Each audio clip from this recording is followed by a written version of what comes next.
Oh, e vocês usam bastante Skype, não usam? Tem um estúdio que eu com quem eu gravo, com o qual eu gravo, né, que usa Skype. Os outros é tudo Session Link ou então o Source Connect junto com o Whereby. Nossa, faz tempo agora também que eu não uso o Whereby, mas o Skype é um estúdio só, que eu lembro. E os outros não, mas por incrível que pareça, é o que menos dá problema. Beleza, beleza. Vou me apresentar, depois você se apresenta. Opa, aí pessoal, bem-vindos ao Simples Podcast. Meu nome é Lourenço Franzato e hoje estamos aqui com Júlia Ribas. Cara, se apresenta pro pessoal, fala quem você dubla e o que você faz. Boa noite, gente. Eu sou a Júlia Ribas, eu dublo há 9 anos, está fazendo agora no final do ano 9 anos. Eu já dublei a Ravonna, do Loki, a Olivia, do seriado Inocente da Netflix. Os mais recentes também, o filme A Casa Sombria, eu fiz a Beth, filme de terror, e o seriado A Missa da Meia-Noite, fiz a Sarah. Já fiz alguns desenhos, eu faço a mãe da Luz no The Owl House, a Casa da Coruja. A Casa da Coruja eu faço a Camila.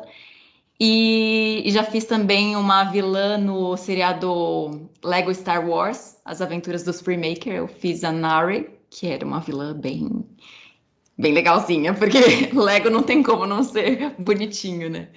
Mas é isso, esses que eu tô lembrando agora, e os recentes, né? E alguns desenhinhos que eu gosto também. Alguns animes, não sei direito falar os nomes dos animes, não lembro, a gente não lembra de muita coisa que a gente faz, né? E é isso. Pô, mas, dublar anime tá em alta hoje em dia, né? Tá Tá. tendo. E recentemente eu fiz um muito legal que eu acho que eu ainda não posso falar, eu não sei, na do Brasil. É. Eu prefiro ficar no silêncio, porque eu não sei se eu posso falar. Mas é bem legal esse. Por garantia, é melhor não falar mesmo, né? Se quiser, depois eu até procuro. Eu não lembro se alguém já me citou no, no Instagram, porque se já citaram, a gente já pode falar, né? Já está sendo divulgado. Mas depois eu vejo, depois eu vejo. E isso, e depois, quando você vê, fala pra mim se já tiver divulgado até e tudo Tá. mais. E, cara, por exemplo, se você fala e tudo mais, quem é que se ferra? Eu posso me ferrar ou não? Eu acredito que não, é mais eu, né? Os É, dubladores, os artistas que trabalham, a gente assina contrato de confidencialidade, e tudo, né? E a gente não pode publicar. Eu lembro que faz pouco tempo eu ouvi falar de uma história de um dublador, não sei se era francês ou era estrangeiro, não era aqui do Brasil. E ele dublava um personagem importante da Marvel. E ele revelou antes da hora. Ele colocou no Twitter dele, ele publicou alguma coisa super alegre, super feliz. E daí, assim, não deu nem, acho que 5 minutos ele já apagou. Mas mesmo assim, já visualizaram, já foi para frente, printaram aquilo, né? E assim, ele perdeu o emprego. Ele não foi mais a voz daquele personagem que era o protagonista da série. Eu não sei falar também que série que é, mas é isso. A gente tem os contratos de confidencialidade, por isso que a gente muitas vezes não pode mandar áudio, né? Ou então não pode avisar antes de ser lançado. A gente não pode falar. Se não tem nenhum trailer oficial, a gente não pode falar. Para vocês, se vocês, mesmo quem é curioso e pergunta, né? A gente não pode falar antes do lançamento. e é bom falar isso, né, mano? Tem muita gente que não entende. Mano, É, o Briggs tá repetindo isso o tempo todo. O Briggs repete isso. E deve ser muito chato, né, mano? A é, galera ah, insistindo e tal. a gente simplesmente mantém o silêncio, né? Porque eu entendo aos desavisados que pedem e não sabiam sobre isso, mas quando você é informado, entenda, a gente não pode falar e tem esses motivos, né? Mas não me importo de ficar repetindo, não, é o que eu falei, tem muita gente que ainda não sabia, né, sobre isso, então é legal falar para as pessoas entenderem. Cara, antes de você fazer a Ravonna, né, na série do Loki, qual personagem que tu fez pra chamar a atenção, pô, da Marvel, né, mano? Que Incrível. foi mais, que chamou mais atenção. Então, Uhum. recentemente eu tô fazendo esses seriados que tem mais projeção, né? Esse que eu fiz um pouquinho antes da Ravonna foi a Olivia, que é um seriado espanhol que está na Netflix, que fez bastante sucesso também, né? Não tanto com o público infanto-juvenil, mas com o público mais adulto. Mas eu acho que a Ravonna foi o que explodiu mesmo, porque, nossa, e eu cheguei a fazer uma outra personagem da Marvel que eles meio que excluíram do universo Marvel. Eu não sei se você chegou a assistir o seriado Inumanos. Ah, Assistiu, eu fiz a Medusa e foi tão ruim todo o seriado, a produção, e eles não gostaram, eliminaram do universo Marvel, né? Mas mesmo assim, não teve a projeção porque, não sei, talvez por conta do tamanho da produção, foi uma coisa muito, muito feia mesmo que eles fizeram. Mas acho que, assim, o Lego Star Wars também, mesmo sendo Star Wars, foi um desenhinho mais, é infantil, né? Então ele fica mais para as crianças mesmo, mas que teve projeção que todo mundo veio falar comigo e perguntar que, tô com raiva de você, porque você fez isso, como a Ravonna, foi nesse seriado mesmo que estourou mais. uhum. Cara, assim, eu não assisti Humanos, eu não assisti, o pessoal tava dizendo que era muito ruim a série, É, não precisa, não precisa. então, assim, mas eu conheço a Medusa, né? Até por conta que eu lia bastante HQ e tudo mais, e eu queria te perguntar, pelo menos você gostou de dublar personagem ou não? É fantástico. Assim, o nosso trabalho é muito gostoso. Então, se a gente tá com pessoas que também têm esse trabalho, porque o nosso trabalho é em equipe. Somos nós, os dubladores, os diretores e os técnicos, né? Então, se você tá lá e tá todo mundo trabalhando para ter um resultado bom em qualquer que seja o programa, seja um reality, seja um longa, seja cinema ou não, seja um seriado, né? É muito divertido de estar lá e fazer, mesmo que seja vozerio também, que a gente chega lá e só fica falando, não é nenhum personagem importante, mas você só tá falando as vozes de fundo nos restaurantes, na rua, no lugar que for, né? Não sei se você sabe do termo vozerio, você conhece, né?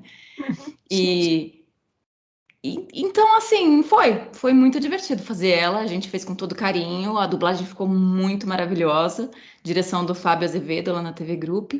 Mas, infelizmente, a gente não escolhe a qualidade do produto que a gente vai dublar, né? Então, tem seriados que são bons e tem seriados que não. E acho que não tem problema a gente também falar sobre isso, porque é a nossa opinião também como espectador, né? Não curtir, não precisa assistir, porque não vale a pena. Mas o Loki tá bem legal, eu gostei. E, cara, eu sempre. Pô, o Loki tá sensacional. E, mano, eu sempre tive essa dúvida que, tipo assim, quando vocês estão dublando, Aham. vocês observam a série inteira ou não? Por exemplo, vamos dizer, você tá lá dublando a Medusa e você fala, meu Deus, mano, que série chata. Ou não, é só depois, quando você vai assistir a série. Não. Conforme a gente vai assistindo a cena, a gente tem autocrítica e crítica também, né? Então a gente vê e a nossa opinião já tá lá, né? Ó, isso aí não tá muito bem feito, mas você vai fazendo, vai. Só que a gente não tem a visão do todo. É como você falou, né? A gente tem a visão de cena por cena. Tem gente que escolhe fazer fala por fala, tem gente que escolhe dublar, ver uma cena inteira e depois passar e fazer ela inteira. Então mesmo nesse sentido, a gente vê fragmentado, a gente vê pedacinho por pedacinho. Então, não tem como você ter noção do todo mesmo, né? Esse filme mesmo que eu fiz, que tá, eu não sei se tá ainda no cinema, mas estava no cinema, que é A Casa Sombria. Eu lembro que eu gostei muito de dublar, mas quando eu dublei, eu achei que era um filme fraco de terror, né? Porque eu tinha só a parte que ela falava, alguma coisa que era a parte que eu tava dublando. E daí eu ficava pensando, nossa, será que vai ser isso? O que que vai dar, né? E a história como um todo eu não sabia. Eu só fui ver e gostei do filme depois que eu assisti ele inteiro. Mas na hora que a gente dubla, a gente gosta do que a gente está fazendo. Às vezes, dependendo do ator, quando o ator é melhor, né? Quando a atriz é melhor, nossa, é fantástico de fazer a interpretação que a pessoa está dando ali, né? Mas a gente tem noção um pouquinho de, olha aquele cenário, olha aquela maquiagem que feia, ou então esse ator não é muito bom, mas a visão geral do produto todo, a gente não sabe, só assistindo depois. Porque a gente pega só o pedacinho que a gente está dublando, né? Cara, você gosta de filme de terror? Eu gosto mais ou menos. Eu não gosto muito de filme de terror, como é que fala? Aqueles que dá muito susto, ou então que tem muito, que tá todo mundo sendo esquartejado, que tem muito sangue, que tem muito pedaço de corpo por aí. Eu gosto mais de suspense, mais de você tá tentando descobrir a trama e um terror inteligente, né? Talvez até psicológico, mas não sei, tenho um pouquinho de medo. Mano, você falou que é um terror pesado e tal, então provavelmente deve ter alguém sendo esquartejado. Provavelmente deve ter isso. Ou não tem? Não No tem muita filme, morte? no que eu fiz, No que você não. fez. Não posso falar que não tem violência, tem. Mas não, é um filme mais psicológico. Esse que eu fiz, A Casa Sombria, é um pouco mais psicológico, tem a ver com ela tentar descobrir o que está acontecendo ali, que ela não está entendendo muito bem, né? Mas não é desses de esquartejar, não. Tem alguns sustos. Susto tem. Eu digo que susto tem. É um pouquinho. Assusta um pouco mais do que o seriado A Missa da Meia-Noite. Não sei se você assistiu esse também, no Netflix. Eu não Não. vejo filme de terror, não. Você não gosta? Achei que Eu você não. gostasse. Não, então, A Missa da Meia-Noite é mais um diálogo, né? E tudo que tá acontecendo, então tem menos susto, é mais do jeito que eu gosto. É uma coisa mais suave, mas a temática é muito interessante. Eu gostei do jeito que ele envolveu os personagens que são de terror de uma outra forma, né? Ele colocou de uma outra maneira. Eu falei, nossa, que interessante. Eu gostei bastante. Uhum. Bom, você falou que tem alguns sustos, então acho que é bem normal você levar susto também e tudo mais, Ah, né? geralmente quando a gente leva susto, eu não sei você, né? Mas eu levo susto quando eu vejo filme de terror pela primeira vez. Eu lembro que quando eu assisti, que eu não dublei, né? Eu assisti como que é? A Maldição da Casa Rio. A primeira temporada dessa série que o Flanagan, né? Não lembro qual é o nome do diretor, ele dirigiu, né? A Missa da Meia-Noite é a terceira temporada só, né? São temporadas independentes, cada uma com uma história. Mas na primeira temporada eu assisti com a minha irmã e eu lembro que tem uma hora que as duas irmãs estão no carro e aparece uma outra irmã, não sei, eu não lembro, aparece um fantasma no carro e elas dão um grito. Eu acho que foi o maior susto que eu levei na minha vida. A gente deu um grito junto e ficou gritando ali. Foi muito engraçado, mas só aconteceu uma vez, né? Porque depois a gente tentou assistir de novo e você não é surpreendido. O susto ele é feito para você ser surpreendido pela primeira vez. Então, quando a gente está assistindo ali para gravar, primeiro que a gente não está totalmente dentro do filme que nem quando a gente está assistindo, né? Mas mesmo assim, rola os sustos, mas depois que você viu e você vai gravar, passar de novo e depois gravar, já não rola mais. Então, eu acho que é como os atores que fazem filme de terror, né? Que eles estão lá no filme. Você tá gravando com um monte de gente filmando, você não tem medo. O medo tá na cena que a pessoa que vai assistir no cinema vai assistir. Então, pra gente também tem os sustinhos, mas é primeira vez, depois passou, né? Depois não tem mais. É que eu fico pensando assim, imagina um dublador que ele se assusta fácil. Imagina, o cara vai ter que ficar assistindo até ele não levar mais susto. Ou então, pior, né? Tipo, se assustar fácil também, daí não dá pra gravar direito, mas essas cenas que às vezes, nem digo filme de terror, mas cena de reality de médico, por exemplo. Se você é o médico que tá lá fazendo a cirurgia e é aquele programa que mostra a cirurgia sendo feita, aquela coisa, tudo, né? Ou então um programa de hospital que você tá tudo quebrado lá e as enfermeiras estão atendendo, dá uma aflição de ficar vendo isso e passa a imagem, daí passa de novo até você gravar. Então é terrível, não é fácil não. Ou então gente que se emociona muito fácil, né? Não é difícil da gente se emocionar com alguns filmes que são mais tristes, mais dramáticos. E daí você chora junto, e daí você pede um tempo, por favor, vamos parar um pouquinho, porque eu não tô conseguindo, eu tô chorando de verdade, né? Mas no geral, é bom a gente se influenciar pela cena, né? Mas também ser influenciado e fazer a atuação e fazer a interpretação, mas também não deixar passar disso, mas eu imagino que quem toma muito susto não deve ser fácil gravar filme de terror.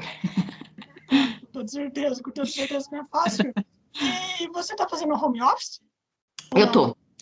Todos, acredito que quase todos, né? Tem dubladores que não quiseram e estão só no presencial, mas acho que a maioria, aqui em São Paulo, pelo menos, está ainda de home office. E eventualmente algum trabalho presencial eu acabo fazendo quando é muito necessário, mas de resto em casa aqui direto e por um tempo ainda, né? Já estou vacinada, mas a gente ainda tá esperando a pandemia passar, então estou gravando bastante de casa, sim.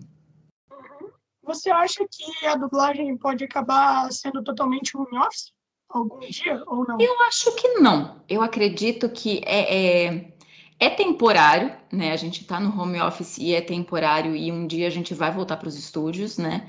Mas eu acredito que é possível que alguns programas continuem de home office, né? Que alguns estúdios prefiram continuar com o home office e que a gente grave muita coisa do jeito que a gente está fazendo aqui. Todo mundo já se aparelhou, a gente já tem condições, né? A gente tem áudios que são aprovados por eles. Tem a questão da confidencialidade também, que eu acho que é o que vai fazer com que muitos programas voltem para o presencial, porque lá eles têm uma confidencialidade muito maior. A gente não pode ficar com o nosso celular lá dentro, a gente tem que guardar o celular, nem entrar na gravação, a gente não pode entrar com o celular. Então eu acho que não sei exatamente dizer o que, mas, por exemplo, cinema, qualquer trabalho para cinema é feito no presencial, né? E então eu acho que daqui para frente, voltando para os estúdios, eu acho que vai ficar uma coisa híbrida, né? Vai ficar um pouquinho aqui, um pouquinho ali. E também em casos do dublador que quebrou a perna, né? Que a gente fala, ou então que tá doente. Ah, excepcionalmente posso gravar essa semana em casa porque eu tô mal, não quero passar isso para as outras pessoas, né? Não quero ficar circulando. Então, eu acho que vai ser sempre uma carta na manga e vai ser algo que a gente vai fazer de vez em quando para alguns estúdios. Para outros, eu acredito que o presencial vai voltar de qualquer forma, depois que acabar a pandemia, né? Depois que a gente estiver bem mais tranquilo com isso. Uhum. Qual a diferença tipo assim, o que pode diferenciar, não, o que pode diferenciar não, qual é a diferença entre a dublagem quando você está fazendo home office e no estúdio? O que o home office pode influenciar na sua dublagem? Você acha que fica pior ou não? Por conta que lá no estúdio você vai ter, né, a direção e tudo mais. Ah, mas no home office a gente tem direção, né? A gente, Uhum. inclusive, quando a gente decidiu ir para o home office no quase meio do ano passado, no começo do ano passado, né? Abril, mais ou menos, abril, maio, a gente só concordou em ir para o home office com as três pontas, né? Então, mesmo dublando de casa, a gente tem o dublador, o técnico e o diretor. Então, isso não mudou a qualidade. O que muda na qualidade, a diferença de estar em casa e estar lá, é o estúdio. Cada estúdio de cada pessoa que fez em casa, sendo improvisado ou não improvisado, sendo que a pessoa pode ter feito um estúdio quase profissional em casa, mesmo assim, o som daquele ambiente é diferente. Né? Então, o problema que os estúdios têm quando todo mundo grava cada um do seu estúdio, é depois mixar toda essa bagunça, né? E deixar equalizado, deixar o mesmo som como se as pessoas estivessem falando na mesma sala, né? As pessoas que estão contracenando. E, e lá não, lá é sempre gravado no mesmo estúdio, ou então nos mesmos estúdios que eles têm, que tem praticamente o mesmo som, a mesma ambiência, né? O mesmo microfone, o nosso é cada um o seu microfone. Então, eu acho que é mais isso, mas como a gente tem direção e a técnica, né? Uma coisa que muda também é a internet, né? Aquilo que você falou do Skype, tudo, que tem essa demora, tudo, aqui também. Então, a gente tem problema de cair do link quando a gente está gravando, ou então atrasa, sempre atrasa um pouco mais, né? Todo o trabalho, ele é mais trabalhoso porque eu recebo com atraso, gravo com atraso, e quando o diretor está olhando, ele precisa esperar o técnico colocar aquela fala no lugar para poder assistir e ver se ficou bom. E geralmente no estúdio, não. No estúdio a gente grava, Se ficou bom, ele só ajeita um pouquinho aqui, um pouquinho ali e segue. Então, a produtividade acaba sendo um pouquinho maior no presencial, né? Mas, nossa, dependendo da internet, do estúdio, do técnico nossa, tem escala que vai como se fosse no presencial, a gente nem nota. Então, depende do dia, né? Que nem aquele dia também que a gente tava sem WhatsApp. Tava todo mundo com esse mesmo problema. Quando a internet tá ruim para todo mundo, quando tá chovendo, quando tem alguma coisa. Então, problemas técnicos sempre acontecem, quer seja no estúdio, quer aqui em casa. Tem muitas escalas que parece que a gente está lá e não tem diferença. Então, eu acho que deu para a gente se adaptar muito bem, mas é aquilo que eu falei, né? Não tem como, tem coisa que vai voltar. E tem a sua diferença de conviver com as outras pessoas, de estar lá na sala de espera, de ver as pessoas, né? De estar junto com eles, na maior parte das vezes é como se fosse presencial mesmo, tá super rolando a gravação. E o tempo de trabalho? Eu imagino que no home office vocês podem fazer quanto tempo vocês quiserem, ou não? Como assim você fala? O tempo de trabalho, quanto... É, Você fala carga organizar as horária. escalas? Não, carga horária. Carga Ah, horária. sim, porque o problema de gravar no presencial é o deslocamento, né? Tem vários estúdios que estão na Lapa, tem alguns estúdios que estão no Itaim, tem estúdio que está. Então, eles estão espalhados por São Paulo, né? Tem alguns que estão mais concentrados, tudo, mas a gente tá, cada um numa localização. Então, se você sai de uma escala às 9 da manhã e você está no outro estúdio às 9h30, você tem essa meia hora de deslocamento, de ir para um lugar, de um lugar para o outro. Em casa, como não tem a necessidade de você se deslocar, é só você apertar o botãozinho, sair do link, aperta o outro botão, entra no outro link. Então, sim, tem muita gente que está conseguindo trabalhar muito mais porque liga uma escala na outra, né? Você trabalha das 8 às 10 da noite, às vezes, porque você consegue ligar uma escala na outra. Tem o problema de atrasar também, né? Às vezes acontece por vários motivos, mas dá tranquilamente para ligar uma escala na outra. O problema que eu vejo, né, é que assim, no presencial tem o deslocamento. A gente vai de um lugar para o outro, se cansa, pega trânsito, tudo, né? E demora para chegar, atrasa, né? E não consegue trabalhar nesse horário de deslocamento. Mas o problema de quem faz isso no home office, consegue trabalhar das 8 às 10 sem parar, é o descanso da voz, é você não cuidar da sua alimentação, não cuidar da sua saúde, né?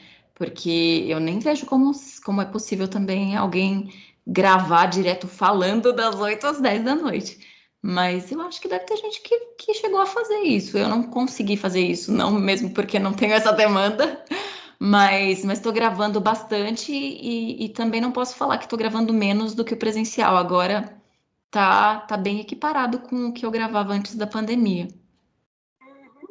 E uma pergunta, por exemplo, você fez lá a Ravonna de Loki e tal, e a gente sabe que todo mundo que trabalha para Marvel, pelo menos eu acredito, o trabalho aumenta e tudo mais, né? Depois que tu fez a Ravonna de Loki, aumentou para você a oportunidade de trabalho ou não? Eu acho que a projeção da Ravonna fez com que algumas pessoas que já me conheciam pessoalmente conhecessem o meu trabalho, né? Porque a gente se encontra no café, nos lugares, as pessoas sabem quem a gente é, o nosso nome, mas às vezes elas nunca dirigiram, né? Nunca nos dirigiram, então elas não sabem como está o nosso trabalho e não tem tempo, às vezes, de ver alguma coisa, né? Só ver um produto ou outro. E como esse produto tem mais projeção, eu acho que tem gente que veio falar comigo que, assim, não conhecia o meu trabalho e falou, nossa, que legal, gostei, né? Achei que ficou muito, muito bom. Mas, mesmo assim, eu acho que o meu trabalho tem aumentado como um todo. As pessoas vão me conhecendo e, claro, eu acho que esse seriado foi importante, sim, para talvez uma ou outra escala que estão me chamando. Mas... Não sei, a dublagem depende muito de qual é o diretor que tá com qual produto que tem aquela personagem que é para você, né? Porque tem muito diretor que conhece o meu trabalho, gosta do meu trabalho, mas pega muito, muito produto que tem muitas vozes velhas, ou então que tem vozes só de criança. Não tem como essa pessoa me escalar, né? Então, depende muito disso, né? De qual programa tá lá. Mas sim, eu acredito que tem aumentado o meu trabalho depois da Ravonna. Esse ano todo, como um todo, tá aumentando. Uhum. Até por conta que, né, mano, essa é da Marvel, eu acho que todo mundo assiste. Mano, É, é incrível o potencial que a Marvel dá pra galera e tudo mais. E, é. e eu queria te perguntar, como é que foi dublar a Ravonna pra você? Como é que foi? Deve Ah, ter sido bem incrível. foi gostoso, foi muito incrível com a direção do Serginho, né? Sérgio Cantu. Foi muito gostoso assistindo, quando a gente assiste tudo, você embarca mais na história, aquilo que eu falei, né? Porque quando eu tô dublando ela, ela é uma personagem importante, mas se for ver, são 6 episódios foi uma coisa, de certa forma, não sei, passou rápido, sabe? Não sei se é porque foi gostoso, porque foi bom, mas deixou uma sensação de quero mais, né? Mas foi muito gostoso e ela é uma atriz muito boa, eu achei que no seriado ela tá muito bem. Então é fácil de dublar esse tipo de produto, esse tipo de ator, né? Essa atriz que tava lá, porque ela tá dando todas as nuances, como a personagem tem que ir, e a gente vai seguindo, né? O Serginho sabia de todas as informações, qualquer dúvida que eu tinha, eu perguntava, ele falava, ele explicava tudo, né? Sobre ela, sobre o que poderia acontecer com ela, isso, aquilo, ali no seriado, ele já tinha visto, né, como diretor. Então, foi só eu assistir as cenas e deixar a coisa acontecer e interpretando o que ela estava interpretando ali, trazendo a versão em português, né? Mas foi muito gostoso. Foi muito gostoso entrar naquele universo e as coisas que aconteciam, e daí você fica assistindo a cena em vez de prestar atenção no que você tem que gravar, né? Acontece isso também. A cena tá tão interessante que você tá lá assistindo, e você fala, eu tava assistindo, por que você tirou? Mas não, tem que voltar e tem que gravar, né? Mas foi gostoso, foi muito legal gravar ela. Eu gosto e espero que ela volte, né? Acredito que ela vai voltar. Assim, só como espectadora, não tenho nenhuma informação ainda, mas espero que ela volte na segunda temporada, porque também acho que vai demorar ainda, né? Com a pandemia, eles estão atrasando todas as produções, então não sei nem quando que eles vão começar a gravar. Cara, eu achei muito da hora você ter falado pra galera que foi como espectador, mano. A galera já ia publicar lá, vazou, dubladora da Ravonna. Não, eu não sei também, a gente também não sabe de muita coisa, né? Tem muita coisa que a gente não pode falar, mas tem muita coisa que a gente não sabe, né? Às vezes, eu não sei nem o filme que eu tô fazendo, o seriado que eu tô fazendo, eu não sei nem onde que vai ser lançado, eu não sei se é Netflix, eu não sei se é... Agora, geralmente os estúdios já sabem qual é a plataforma que vai, né? Qual canal que vai, mas às vezes nem isso eu sei. Então, às vezes é muito pouca informação, e como espectadora, eu torço muito para Ravonna, quero que ela volte muito. Mano, e você dublou muito bem, né? Aliás, tu acha que é possível você tornar a dubladora fixa da atriz? Ou não? Eu acho que antigamente tinha mais isso, né? Tinha os bonecos, né? Que os dubladores dublavam sempre os mesmos atores. Eu acho que hoje é mais difícil disso acontecer. Eu acho que pode voltar a acontecer. Eu posso voltar a dublar ela, porque alguém, exatamente por isso que você falou, né? Alguém que viu o seriado, gostou da minha dublagem nela, vai lembrar de mim em algum outro filme, em algum outro seriado e vai me chamar. Eu acho que isso tem uma probabilidade muito grande de acontecer. Mas de ser a dubladora fixa para tudo, eu acho que não. Porque, eu não sei, tem bastante gente no mercado, tanto aqui em São Paulo como no Rio, né? Então depende de para onde a produção vai. Tem muitos dubladores agora com a pandemia de São Paulo que estão dublando no Rio, né? E do Rio que estão dublando em São Paulo, por conta de ser home studio, a gente consegue gravar de qualquer lugar de casa, né? De qualquer estado. Mas, mas mesmo assim, não são dois mercados totalmente integrados. Então, eu acredito que isso não vai acontecer, mas existe a possibilidade de alguém me chamar para gravar outra coisa com essa atriz, sim. Eu acho que pode. Eu gostaria, porque eu acho que a minha voz combinou bastante com ela. Uhum, combina muito, aliás. Mano, e você prefere dublar desenho ou live action? Ah, eu gosto muito de desenho. Desenho é muito fofinho, muito gostoso. Depende do desenho. Também tem desenho que os animes, né? Que é mais aquela coisa louca toda, mas muito legal também de fazer. As gritarias, tudo, né? Mas eu não sei. Eu acho que eu não tenho preferência por desenho ou live action.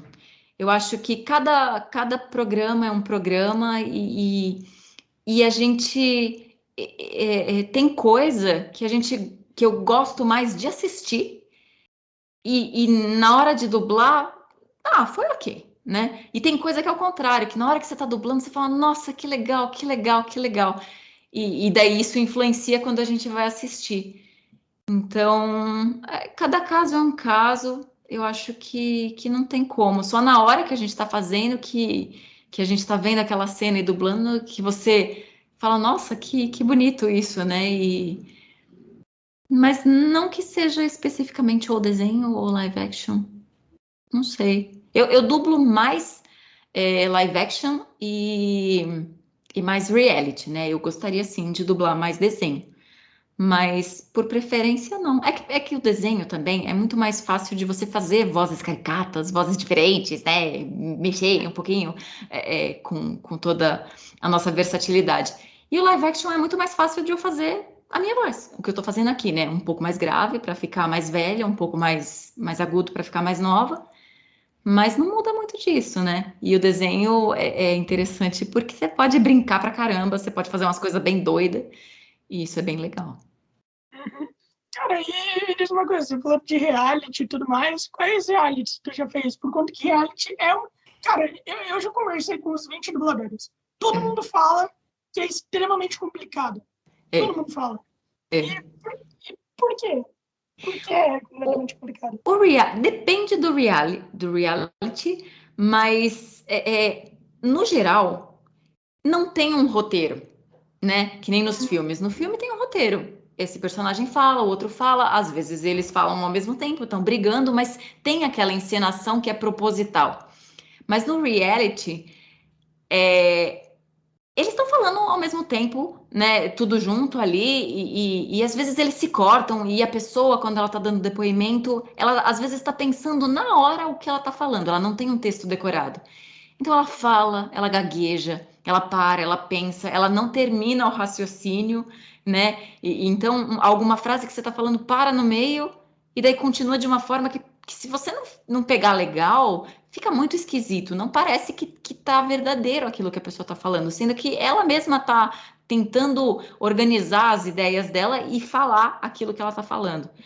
Então, sem contar que às vezes, quando a gente faz algum personagem fixo grande, já é difícil, né? Mas às vezes é até mais fácil do que fazer ponta, porque quando faz ponta, que a pessoa tá lá no fundo e daí tem todo mundo falando, você fala, gente, cadê essa pessoa? Não estou achando, não estou ouvindo o que ela tá falando. Então a gente fica caçando para fazer direitinho, para fazer naquele time certo o que cada um tá falando, né? Para ficar organizado. Então é esse o problema. As pessoas elas não são atrizes, não são atores que estão lá. Então elas estão falando e estão sendo quem elas são. Mas de reality grande, tem um que eu fiz faz um tempo, já que eu gosto bastante, acabei até publicando também no Instagram um vídeo dela, a Jéssica do Filhas da Poligamia. Foi um seriado que eu fiz um reality, né, que o Ramon Campos dirigiu lá na SP Telefilme, e ele passava primeiro naquele canal A&E Mundo, e depois ele mudou para o Lifetime. E era um programa em que três irmãs fugiram de uma comunidade mórmon, né? Que não estou falando aqui que todos os mormons fazem isso, mas era uma comunidade mórmon que abusava das crianças, das mulheres, e elas fugiram. E nessa comunidade delas tinha mais gente que queria fugir, sair dessa vida, né, de abuso. Então elas ajudavam as pessoas a fugirem. Então chamava em inglês Escaping Polygamy, que é escapando da poligamia, né? E o nome em português era Filhas da Poligamia, que é muito legal. Elas são fantásticas, né? Lá dos Estados Unidos, essas mulheres maravilhosas. E a gente dublou por um tempo, mas quando eles exibiram aqui também, eles exibiram os episódios tudo cortados, exibia primeiro os episódios finais e depois os iniciais, então não, o jeito que eles escolheram para exibir não foi legal, mas o programa era muito interessante. Eu acho que ainda passa, de vez em quando deve passar no Lifetime.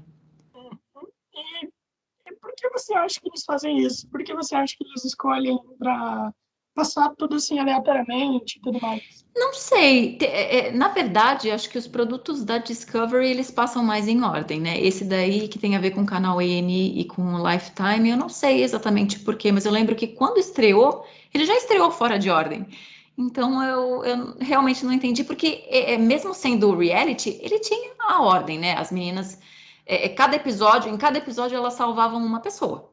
Então, você também não precisava assistir em ordem, mas eles tinham aquela história que às vezes falava de uma personagem aqui, daí lá na frente ela voltava, ela vai querer fugir mesmo. Quem é o nosso informante, né? Às vezes você já sabia quem era o informante antes de ver que o informante estava passando determinadas informações, determinadas coisas. Então eu não sei, realmente isso foi uma escolha do canal, né? Então, não sei por que que eles fizeram isso, não. Mas acho que tem muitos outros realities que passam em ordem, né? Esse é um caso excepcional. Justo do caso que eu resolvi falar. A gente já está chegando aqui, é quase 9h30, passou bem Já? rápido, né? Já? Meu Deus! Não, mas a gente pode ficar mais um pouquinho. A gente pode passar Ah, mais uns 10 minutinhos, vai. claro, claro. Pô, foi bem rápido, né? É que a conversa vai. E isso é bom, Nossa! mas É, significa que eu tô fazendo meu trabalho direito. é E, isso aí, a gente nem vê passar. cara, e eu queria te fazer uma pergunta, né? Assim, eu falei pra galera fazer pergunta pra você.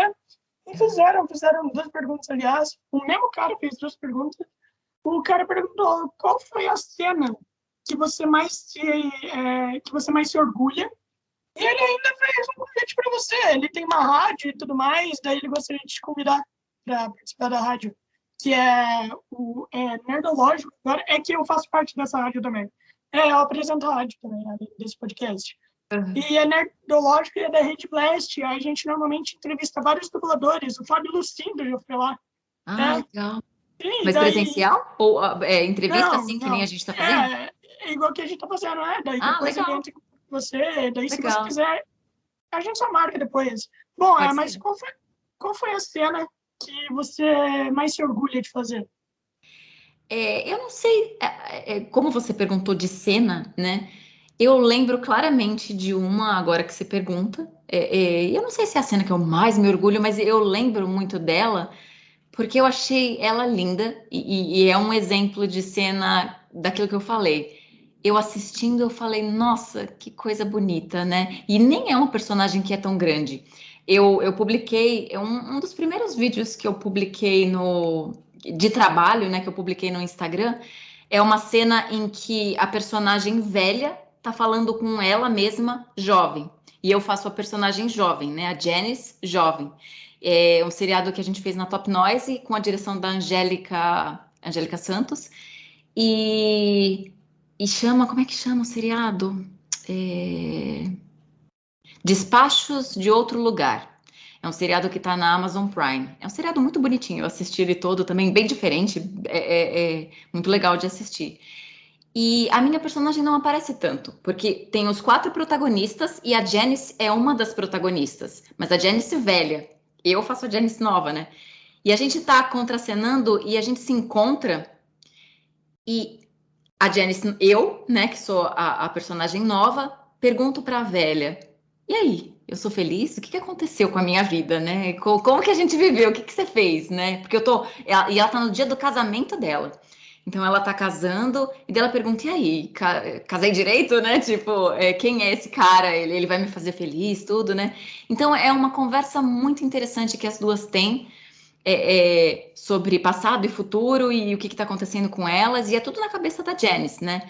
Mas é uma cena muito bonitinha que eu adorei fazer e que adorei ser dirigida pela Angélica e adorei assistir.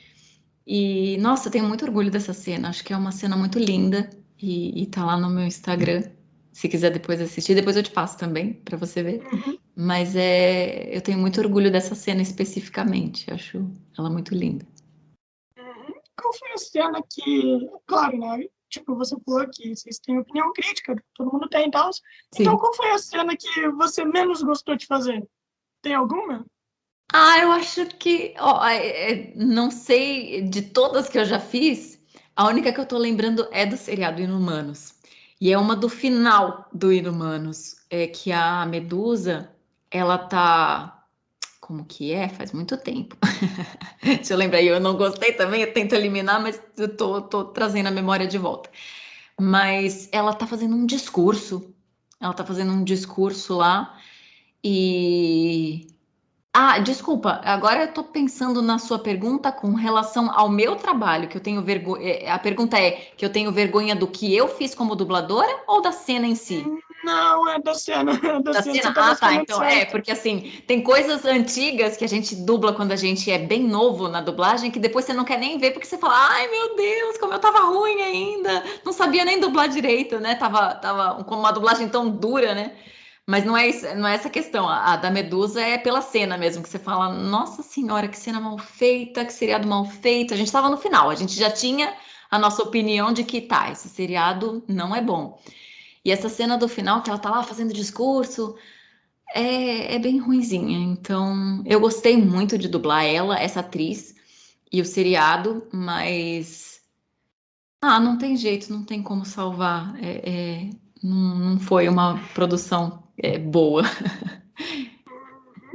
E, cara, você falou lá do anime e tudo mais, você falou da gritaria do anime e tal. Pô, É, e daí eu queria te perguntar, cara, esse exagero que os japoneses colocam demais nas coisas e tal, é muito divertido de fazer? Ou fica um pouquinho cansativo para você? é cansativo. É cansativo. E depende do personagem que você pega, né? Porque tem personagem que grita de um jeito, que é mais alegre, que é fácil de fazer, é fácil de continuar, né? Mesmo sendo cansativo, porque demanda muita energia, né? Mas quando é aquele que grita bravo e que você acaba tendo que gritar com a garganta. A gente tem a técnica, né, de gritar com o diafragma, com as costelas abertas e para não machucar a garganta, né, não jogar tudo para a garganta, tentar colocar força em outro lugar para a gente não se machucar. Mas mesmo assim, se é muito grito, uma hora você se machuca, né? Que nem dublar game. Tem game que você é muita voz de comando, solta a granada e todas essas coisas que tem no game que é que nem o desenho japonês com essa gritaria, né? Então, é cansativo, é muito cansativo, mas dependendo do personagem pode ser muito divertido. Eu lembro que essa última personagem que eu fiz desse anime, eu lembro que tinha momentos que ela gritava bastante e que dava uma cansada, mas tinha outros momentos que ela estava super contente, que ela falava, era uma gritaria sorridente, né? E que era muito gostoso de fazer, foi muito legal de fazer. Então, tem dos dois, mas de qualquer forma, o grito é cansativo, né? Então, fazer por muito tempo cansa, cansa sim. Mano, com toda certeza cansa, né, mano? Pô, você deve sair com a garganta, mano, ferrado. E, É. e tem alguma técnica, assim, pra depois que você acabar e sua garganta estiver ferrada, melhorar e tal?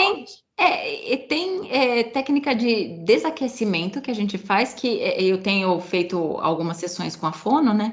E ela falou que tem alguns exercícios que é para você tentar tirar aquela projeção que você estava dando, tentar deixar a voz mais suave e mais leve, né? Então são mam, mam, mam, mam, mam, mam, mam. É coisa parecida com isso, para você tentar deixar a sua voz suave de novo para você não sair gritando, continuar, porque se você já gritou durante a escala, se você sai acostumado com aquela gritaria e continua gritando, gritando não, mas falando naquele mesmo tom com as pessoas, você continua machucando a sua voz, né, a sua garganta.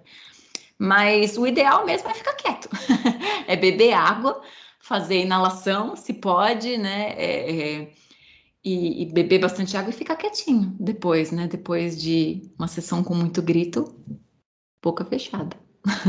Eu me lembro dessa técnica, mano. Eu fiz fonoaudióloga a minha vida inteira. Eu tinha uma dicção horrível, horrível. E, cara, pra gente encerrar aqui, Eu deveria fazer as perguntas sempre no começo, né?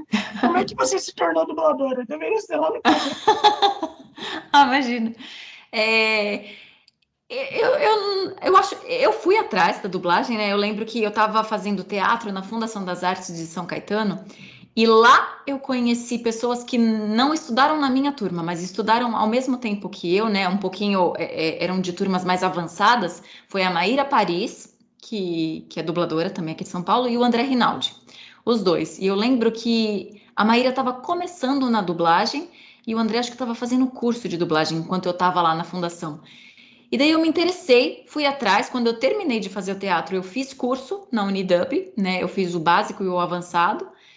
E eu me apaixonei. Eu gostei muito daquilo, fui atrás. No começo dava aquele medo, né? Que eu não sabia exatamente como que ia ser. A recepção é muito difícil de você bater de casa em casa, né? Não é um emprego que você entrou na empresa e acabou. Não, tem várias empresas, você tem que ir uma por uma para as pessoas conhecerem você em cada uma delas, né? E é devagarinho, é um passo a passo de formiguinha. Mas a Maíra me ajudou bastante. Ela me levou em alguns estúdios logo no comecinho, né? E daí depois ela falou, ó, vai que é teu, né? E daí eu fui conseguindo uma escalinha aqui, outra ali. E é isso, nossa, foi muito gostoso de começar também. Eu lembro que quando eu comecei gravando novela no Gábia, né? Novelas mexicanas. E o Cássio estava lá também, o Cássio Romero. E eu lembro que o meu primeiro dia que eu estava visitando ali, ele passou, fez o teste, você fez o teste, fez o teste. Como assim fiz o teste, né? E daí me colocaram para fazer um teste e acabei pegando. E ele me ajudou também bastante nesse começo todo, né? Ele me ajudou pra caramba a não ficar tão dura, não ficar tão nervosa, né? A deixar a interpretação mais solta, tudo. Mas foi só um comecinho e eu posso dizer que assim, a cada trabalho, nesses 9 anos, eu sempre vou conhecendo gente nova, aprendendo com diretores, aprendendo com dubladores. O aprendizado nunca acaba. Nunca acaba, a gente está sempre aprendendo com um personagem diferente, com um diretor diferente.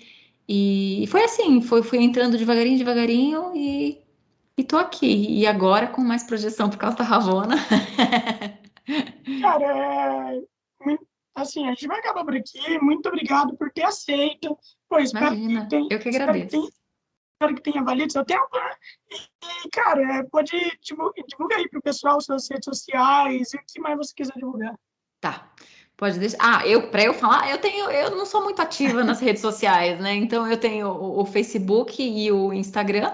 O Facebook eu nem compartilho tanta coisa assim, mas é mais o Instagram, né? Que são as minhas coisas pessoais e invariavelmente alguma coisa de trabalho que é @juliaribas83. Mas é isso, não sou tão ativa assim, então não tem muita coisa para divulgar. Ah, de boa, mano. Muito obrigado por ter aceito e sempre que quiser participar de novo, é só avisar. Então é isso, Beleza. cara. Muito obrigado e boa noite. Boa noite. Obrigada. Tchau, tchau.